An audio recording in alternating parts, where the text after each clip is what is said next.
Hey guys, कैसे आप सब। मैं हूं निखिल और आज के इस आफ्टर इफेक्ट्स ट्यूटोरियल के अंदर मैं आप लोगों के साथ शेयर करूंगा 10 ऐसे टिप्स एंड ट्रिक्स जो आपके आफ्टर इफेक्ट्स लेवल को एक स्टेप ऊपर लेके जाने में काफ़ी ज़्यादा हेल्पफुल होंगे। अगर आप कोई बिगिनर हो आफ्टर इफेक्ट्स में, मतलब आपने आफ्टर इफेक्ट्स सीखना जस्ट अभी स्टार्ट किया है, तो ये वीडियो आपके लिए बहुत ही ज़्यादा हेल्पफुल होने वाली है। और अगर आप लोग काफ़ी ज़्यादा वाकिफ़ हो आफ्टर इफेक्ट्स के साथ या फिर काफ़ी सालों से इसे यूज़ कर रहे हो, फिर भी आई एम श्योर कि इस वीडियो में कोई ना कोई टिप या ट्रिक आपको ज़रूर सीखने मिलेगी जो शायद आपको पहले से ना पता हो। सो इसीलिए इस वीडियो को पूरी एंड तक ज़रूर देखना। सो इसी के साथ चलिए आज का ये वीडियो स्टार्ट करते हैं।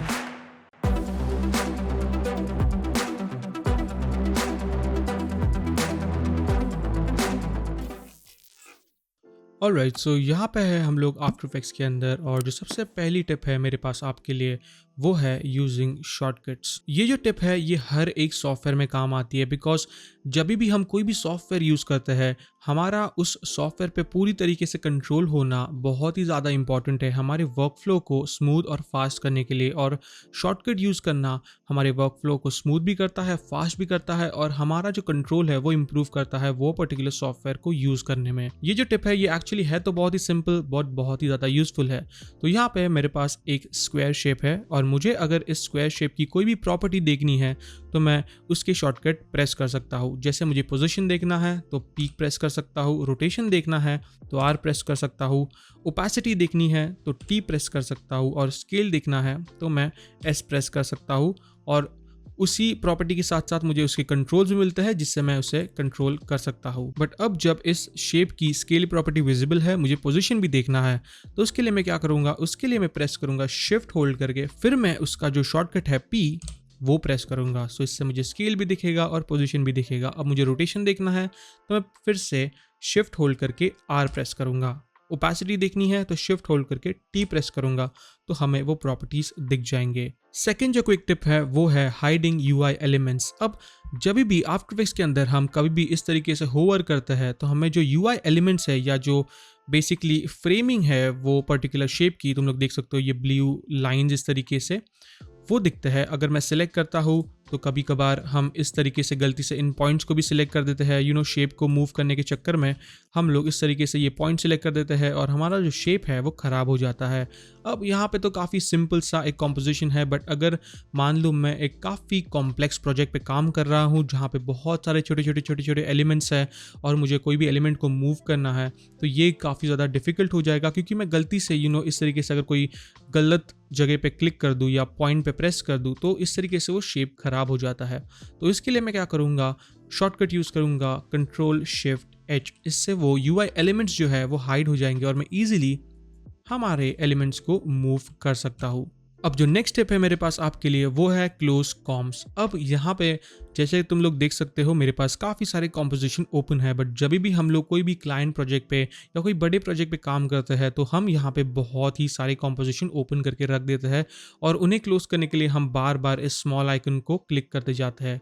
बट अगर मुझे कोई भी कॉम्पोजिशन क्लोज करना है तो मैं शॉर्टकट यूज़ कर सकता हूँ कंट्रोल डब्ल्यू, उससे वो पर्टिकुलर कॉम क्लोज हो जाएगा। और मुझे अगर सारे ही कॉम्पोजिशन क्लोज करने हैं तो मैं शॉर्टकट यूज़ करूँगा कंट्रोल शिफ्ट डब्ल्यू और सभी कॉम्स क्लोज हो जाएंगे। फिर मुझे जो भी कॉम चाहिए मैं वो पर्टिकुलर कॉम ही से ओपन कर सकता हूँ। जो फोर्थ टिप है जो मुझे लगता है one of the most important tip है वो है remove unused and clear cash. अब जब भी हम कोई भी प्रोजेक्ट पे काम करते हैं और जब भी हमें वो प्रोजेक्ट किसी क्लाइंट को सेंड करना है फाइनल प्रोजेक्ट, तो ये बहुत ही ज़्यादा इंपॉर्टेंट है कि हम जो भी मटेरियल जो यूज़ नहीं हुआ है उसे रिमूव कर दें हमारे पूरे प्रोजेक्ट में से। इसके दो फ़ायदे हैं, एक तो प्रोजेक्ट फाइल की साइज़ जो है वो कम हो जाएगी, और सेकेंडली जो कंप्लीट प्रोजेक्ट है अगर तुम्हारा पीसी लैग कर रहा है वो लैग करना बंद हो जाएगा। सो हमें अननेसेसरी मटेरियल्स को डिलीट करने के लिए क्या करना होगा। सो यहाँ पे मैंने ये ट्यूटोरियल कॉम्पोजिशन है जो मेरा फाइनल कॉम्प है जो मैं फाइनली रेंडर करूँगा, तो मुझे सिर्फ इस कॉम्प के अंदर जो भी मटेरियल यूज़ हो रहा है या कोई भी लेयर्स, फुटेजेस, शेप्स यूज़ हो रहे हैं वो ही रखना है, और बाकी सभी कॉम्स जो बिल्कुल भी यूज़ नहीं होने वाले हैं वो डिलीट करने हैं। तो उसके लिए मैं क्या करूँगा, इस कॉम को सिलेक्ट करूँगा, जाऊँगा फाइल में और यहाँ पे जाऊँगा डिपेंडेंसीज में। अब यहाँ पे हमें कुछ और ऑप्शंस भी मिलते हैं जो हम यूज़ कर सकते हैं, बट मैं जो पर्टिकुलरली यूज़ करता हूँ वो है रिड्यूस प्रोजेक्ट। अब जैसे ही मैं इस पर क्लिक करूँगा ये मुझे बताएगा कि ये जो अनयूज मटेरियल है, तुम लोग देख सकते हो 35 आइटम्स थे जो यूज़ नहीं हो रहे थे, उन्हें आफ्टर इफेक्ट्स ने निकाल दिया है। और इस कॉम्प के अंदर जो भी कॉम्प्स यूज़ हो रहे थे या जो भी लेयर्स यूज़ हो रहे थे, सिर्फ उन्हीं लेयर्स को यहाँ पे रखा है।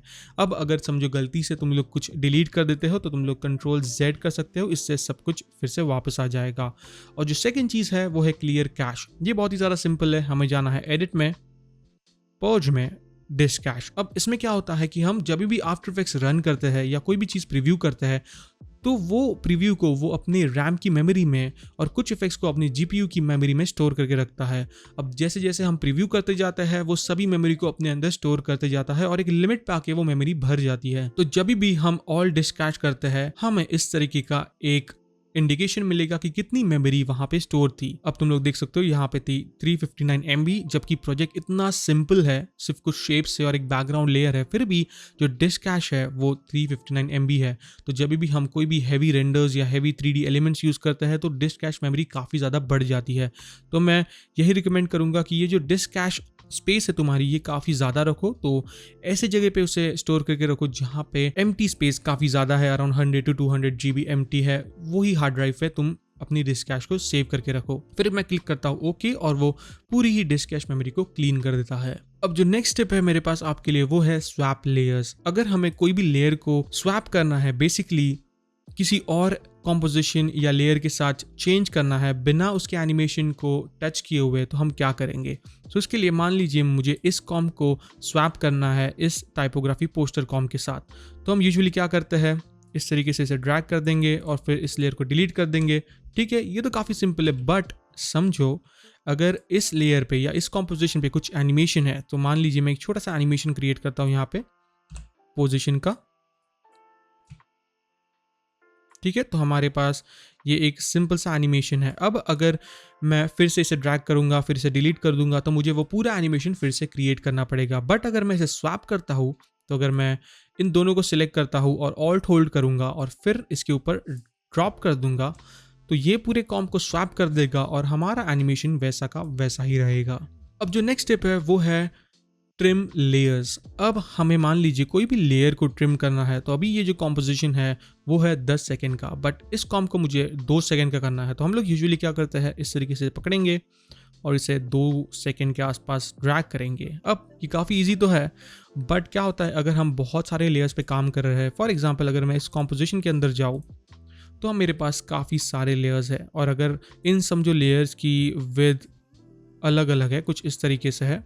ठीक है, और अब मुझे इन सभी को 2 सेकेंड्स पे लाना है, तो मुझे इन सभी को सिलेक्ट करना पड़ेगा इस तरीके से, फिर इस तरीके से मैन्युअली सभी को एडजस्ट करना पड़ेगा, राइट। बट इसकी जगह मैं एक सिंपल सा शॉर्टकट यूज़ कर सकता हूँ जो कि है ऑल्ट और क्लोज स्क्वायर ब्रैकेट, और बूम, यहाँ पे वो कट हो गया है। बहुत ही सिंपल और ईजी। इसी तरीके से अगर मुझे आगे से कट करना है तो मैं इन सभी लेयर को सिलेक्ट करूँगा और फिर क्लिक करूँगा या प्रेस करूंगा alt open square bracket, boom, simple और इजी।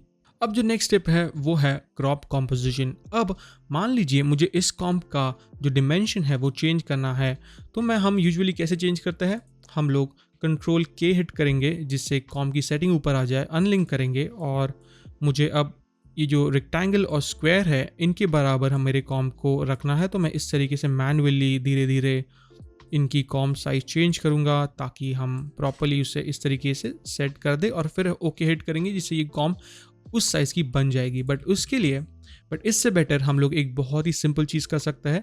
अगर तुम लोग यहाँ देखोगे तो हमें ये आइकन मिलता है जिसे कहते हैं रीजन ऑफ इंटरेस्ट। मैं इसे क्लिक करूँगा और फिर जिस तरीके से हम लोग फोटोशॉप में कोई भी क्रॉप टूल से सिलेक्शन बनाते हैं, मैं उस तरीके से यहाँ पे इसे सिलेक्शन बना दूंगा और मैं ऑब्वियसली इसे एडजस्ट भी कर सकता हूँ जिस तरीके से मुझे चाहिए। फिर मैं जाऊँगा कॉम्पोजिशन में और यहाँ हमें मिलेगा एक option crop comp to region of interest, और जैसे ही मैं इस पर क्लिक करूँगा वो कॉम्प अपने आप क्रॉप हो जाएगा इस तरीके से। अब जो नेक्स्ट स्टेप है मेरे पास आपके लिए वो है स्केल कॉम्पोजिशन स्क्रिप्ट। अब ये जो स्क्रिप्ट है ये आफ्टर इफेक्ट्स के अंदर इनबिल्ट ही आती है। अब ये करती क्या है, अब मान लीजिए मैंने ये जो कॉम्पोजिशन है, अगर मैं Ctrl+K हिट करूँ ये कॉम्पोजिशन मैंने बनाया था 1920 इंटू 1080 में, जो कि है फुल HD। बट अब क्लाइंट मुझे बोलता है कि मुझे ये 4K में चाहिए। तो उसके लिए मैं क्या करूँगा, अगर मैं इसे इस तरीके से मैनुअली 4K करूँ 3840/2160, तो ये कॉम्प तो 4K हो जाएगा, बट उसके अंदर के जो एनिमेशन या एलिमेंट्स होंगे वो 4K नहीं होंगे। तो उसके लिए हम क्या करेंगे, पहले तो Ctrl+Z करेंगे, फिर मेक श्योर करना है कि वो कॉम्पोजिशन ओपन है यहाँ पे टाइमलाइन में। फिर मैं जाऊँगा फाइल, स्क्रिप्ट, और हमें यहाँ पे एक स्क्रिप्ट मिलती है, वो है स्केल कॉम्पोजिशन। अब मैं अगर इस पर क्लिक करूँ, यहाँ पे हमें कुछ ऑप्शंस मिलते हैं कि हम न्यू स्केल फैक्टर से स्केल कर सकते हैं या न्यू कॉम्प की विद हम सेट कर सकते हैं। तो मैं विद सेट करूँगा 3840 जो कि है 4K की, और इसे करूँगा स्केल, और बूम, हमारा जो कंप्लीट कॉम्पोजिशन है, अगर मैं Ctrl+K हिट करूँ तो वो 4K हो चुका है और उसके अंदर के एलिमेंट्स भी अपने आप 4K के हिसाब से एडजस्ट हो चुके हैं। अब जो नेक्स्ट टिप है मेरे पास आपके लिए वो है गाइड लेयर्स, और ये टिप बहुत ही ज़्यादा यूज़फुल है। तो मान लीजिए मेरे पास यहाँ पे एक सीन है, मेरे पास यहाँ पे कुछ कलर पैलेट है जो बस मेरे रेफरेंस के लिए है, और मैं नहीं चाहता कि जब मैं हमारे फाइनल कॉम्प में इसे रेंडर करूँ तो वो एलिमेंट्स दिखे या रेंडर हो। तो उसके लिए हम लोग क्या करेंगे, मैं इन दोनों ही लेयर को सिलेक्ट करूँगा, राइट क्लिक करूँगा, और यहाँ पे हमें एक ऑप्शन मिलेगा गाइड लेयर्स का। तो ये इससे इस तरीके से तुम लोग देख सकते हो, यहाँ पे एक छोटे से आइकन आ गया है और ये जो लेयर्स है वो गाइड लेयर में कन्वर्ट हो चुके हैं। अब मैं जब भी हमारे फाइनल कॉम्प को रेंडर करूँगा तो वो एलिमेंट्स नहीं दिखेंगे। अब मैं चाहूँ तो कोई इमेज को या कोई शेप को या किसी भी चीज़ को आफ्टर इफेक्ट्स के अंदर गाइड लेयर पे सेट कर सकता हूँ, जिससे वो फाइनल रेंडर में नहीं दिखेंगे और हम उन्हें एज ए रेफरेंस कॉम्प के अंदर ही यूज़ कर सकते हैं। हमें बार बार हाइड अनहाइड करने की ज़रूरत नहीं। जो नेक्स्ट क्विक टिप है मेरे पास आपके लिए वो है सेट मैट इफेक्ट की। अब यहाँ पे मेरे पास एक सिंपल कॉम्पोजिशन है, ठीक है, और मुझे एक टेक्स्ट एनिमेशन बनाना है जहाँ पे ये टेक्स्ट जो है इस शेप के नीचे से रिवील होगा, बट ये शेप हिडन होगा। तो उसके लिए हम लोग यूजुअली क्या करते हैं, हम लोग ट्रैक मैट क्रिएट करते हैं, राइट। सो मैं इस शेप को नीचे यहाँ पे ले लूंगा, फिर इसका जो ट्रैक मैट है उससे मैं सेट कर दूंगा अल्फा इन्वर्टेड मैट पे, और हम हमारे टेक्स्ट एनिमेशन को इस तरीके से रिवील कर सकते हैं। काफ़ी ईजी और सिंपल।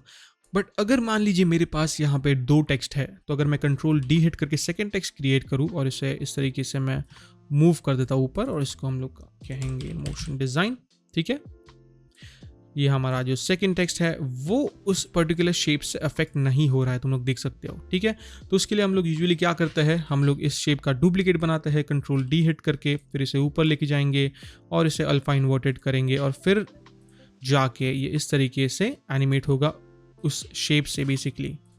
अब यहाँ पे तो फिर भी ठीक है क्योंकि यहाँ पे हमारे पास सिर्फ दो ही टेक्स्ट है, बट अगर हमें इस पर्टिकुलर शेप के साथ काफ़ी सारे अलग अलग ऑब्जेक्ट्स को रिवील करना है तो हमें बार बार उसका ट्रैक मैट क्रिएट करना पड़ेगा।